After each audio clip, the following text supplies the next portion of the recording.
Mr. President, I want to take a moment to thank a friend of mine who is leaving public office after more than 4 decades of service in Winnebago County, Illinois. Doug Aurand won his first political race in 1970 when he was elected Winnebago County Treasurer. Truth be told, he wasn't supposed to win that race. The voters of Winnebago County in northern Illinois hadn't elected a Democrat to a countywide position in 138 years. Apparently, nobody told Doug. He ran as a write-in candidate, campaigned in his first election, like it was the most important race he could possibly run. He filled out the campaign schedule every day by knocking on every door and talking to every voter he could find. When the votes were counted on election night, Doug Aurand had made history, becoming the first Democratic treasurer ever elected in Winnebago County, Illinois. Over the next 30 years, he was reelected county treasurer 7 times. Doug was born in Dixon, Illinois, hometown of Ronald Reagan, and he was every bit as proud to be a Democrat as President Reagan was to be a Republican. But Doug never allowed his political affiliation to influence the way he treated his constituents. When you walked into the county treasurer's office in Rockford, you weren't a Republican or Democrat. You were a taxpayer who deserved straight answers, good service, and respect. That's how Doug Aurand saw it, and that's why voters reelected him to the treasurer's office many times. 2 stories will tell you something about what kind of treasurer he was. One of the first actions Doug took as county treasurer was to put the local banks on notice that they would have to bid for Winnebago County's bank business. No more awarding the county's banking business on the basis of friendship and political connection. Whichever bank offered the highest interest rate would get the job. In nearly 30 years, competitive investing brought tens of millions of dollars in the higher interest payments to the county, a real savings for taxpayers. Doug also whittled down his staff.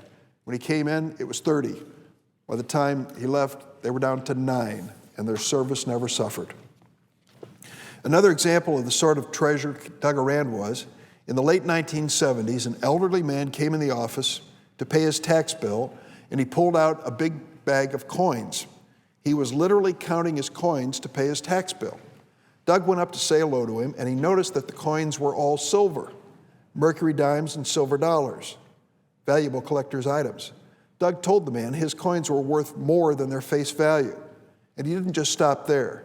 He arranged for a professional appraisal of the coins. In the end, not only was the elderly man able to pay his tax bill, he took home a small nest egg. That's the kind of conscientious person and public servant Doug Aurand is. In 1999, Doug announced he was stepping down after 28 and a half years as county treasurer. At that time, he was in a life and death struggle with smoking-related cancer, and his prognosis wasn't very good. Once again, Doug Aurand defied the odds. He beat cancer, resumed his political career, winning election as Harlem Township supervisor and Winnebago County board member. After 10 years, he lost his reelection bid to the county board last November, and he'll step down from Harlem Township board next month. It'll be shortly after his 70th birthday, leaving behind a distinguished record of 40 years and 8 months of public service. Doug Aurand grew up on a farm in rural Winnebago County. He was one of 6 kids, including 3 foster children. His family raised miniature horses. Doug's dad worked in the factory. Doug served in the Air Force during the Vietnam War and came home and started working, delivering mail.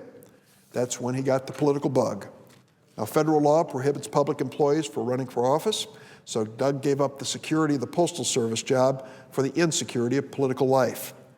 He's a passionate supporter of ordinary working people and the American labor movement, and he considers himself a fiscal conservative when it comes to saving taxpayers' money. Ask Doug's friends his political hero in life, and he'll tell you one name: Hubert Horatio Humphrey. Like Humphrey, Doug Aurand is a happy warrior.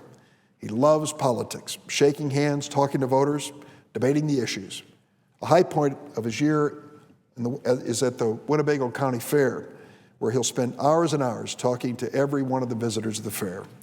Doug gives back to his community in other ways than politics. Only about 2% of the boys who enter Boy Scouts ever make it to Eagle Scout. I was in the other 98%. But Doug Aurand was in the 2%. He became an Eagle Scout leader for more than 30 years. He's been a leader and friend to hundreds of Eagle Scouts. Doug and his wife, Julie, have attended scores of graduations and weddings of Doug's former Eagle Scouts. He also speaks frequently to young people about health dangers of smoking, which he learned through his own life experience. Cancer cost Doug Aurand a small part of his tongue. That would have been a loss for any of us who fancy ourselves to be public speakers. And for Doug, it presented some special challenges. But Doug's problem wasn't in his expression and diction. It's in his mastery of malapropisms. Everyone who knows him has a favorite example of Doug's creative way with words.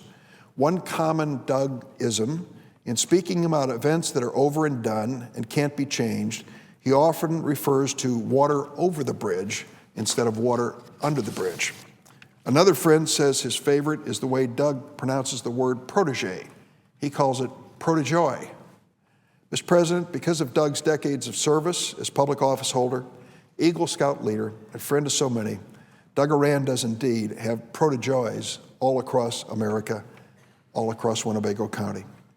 Doug and his wife Julie are going to retire in Florida. Their influence will continue to be felt in Illinois for years to come. And Julie's famous donkey cookies, which she always had a box waiting for me whenever I got up to Rockford, are certainly going to be missed by this center. In closing, I want to wish Doug a happy 70th birthday and happy retirement. I want to thank Julie, the Aurand children, David and Christine, and the grandchildren, Bill and Tom, for sharing their husband, father, and grandfather with the people of Illinois and Winnebago County. Doug Aurand's service to America has made a real difference.